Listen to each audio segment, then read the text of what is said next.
Howdy y'all, welcome back. It's getting that time of year to start prepping for some food plots. In particular, we have a clover plot that I'm going to bring you along and show you how I maintain it, what I use on it, what it looks like, what it does. We mowed it probably 2 weeks ago. So it had a lot of grasses, a lot of broadleafs coming up in it. We got some bunch grass coming up in it. I imagine it's fescue, but now it's time to spray it. And I'll show you what we use. All right, this is what we're using today. It's IMOX. They use this for aquatic growth, weeds, plants in a pond, waterways, so on and so forth. But the active ingredient is Imizamox. So this shit's expensive. This is generic, or the active ingredient for Raptor, the kind of more well-known herbicide you hear about for clover. This is about 80 bucks for the bottle, so it's expensive. However, to treat an acre plot of clover, it's only 6 ounces. So I've had this for 2 years now. It doesn't take a whole lot. The plot we're going to treat is about a half acre in size, so I'm going to use approximately 3 ounces, maybe a 1/4 ounce for good measure. This little device up here is 1 ounce. What I'm also going to do is feed the clover while I'm at it. This is just Easy Grow. I got this off Bezos or Us, and the Amazon delivery guy brought it to me. It's 10-30-20. So for clover, you don't want a whole lot of nitrogen. So it's going to be perfect for that. While we're killing, we're feeding, and to make it all stick, this is a surfactant. I got it at Rural King. I don't know. We're just going to toss in a few globs of it. This stuff goes a long way too. It's super concentrated. So that's the recipe right there, kids. IMOX is the herbicide. We're going to feed while we're killing.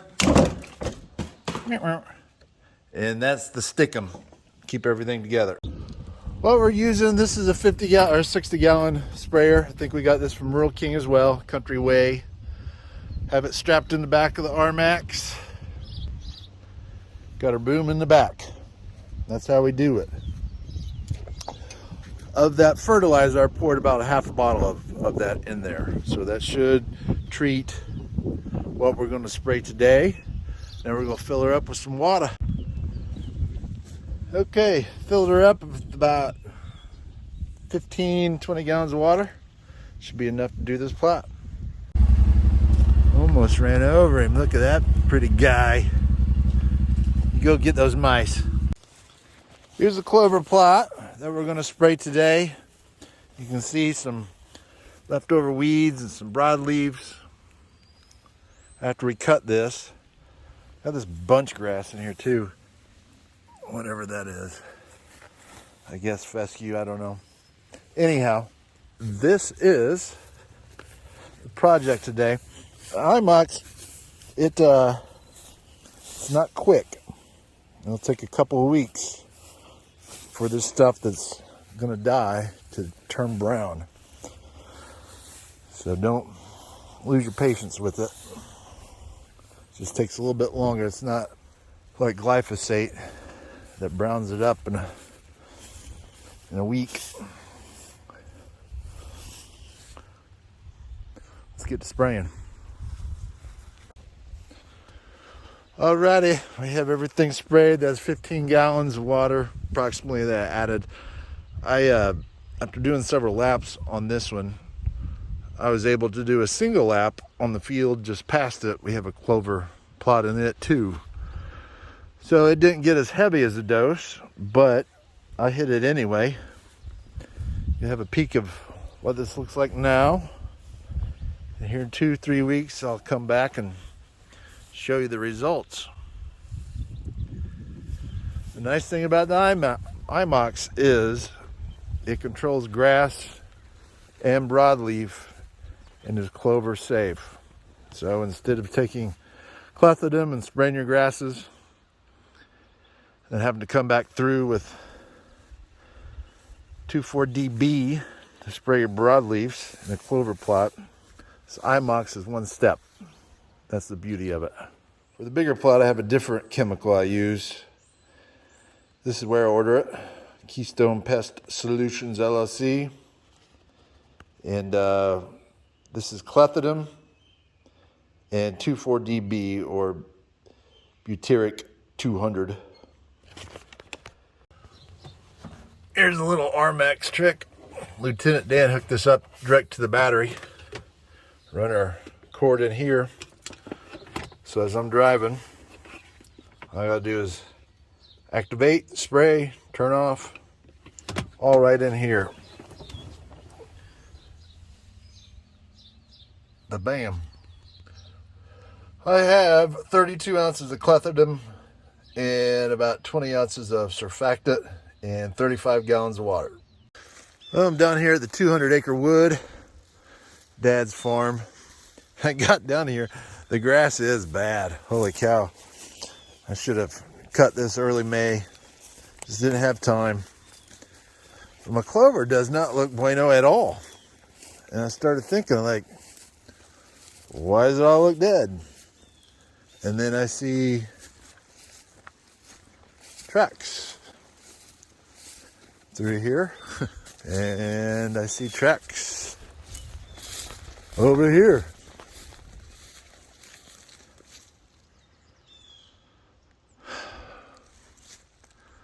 Spray truck that sprays the main cornfield sprayed this too. So this is pretty much fucked. Let's see if this clover bounces back or not. I assume they probably sprayed it with glyphosate.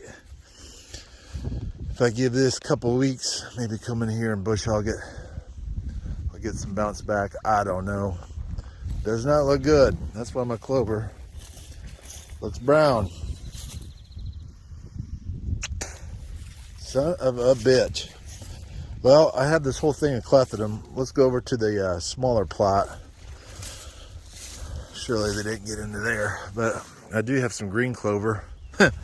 That's what it's supposed to look like. That's what it normally looks like.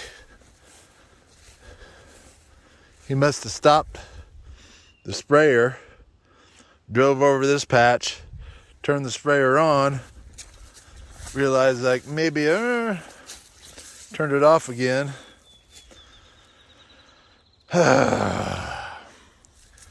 They fucking nuked everything. That sucks. Damn it. Damn it, man. He got over on this side too. That's all my chicory.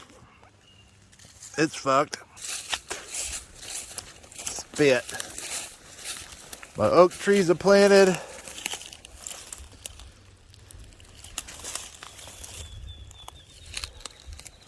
Everything's fucked, man. That means my spruce trees that I planted, I assume those are dead. Seeing how everything else is dead. Damn it. Here's the other side of the field, food plot. They didn't nuke this one, which is good. There's my clover.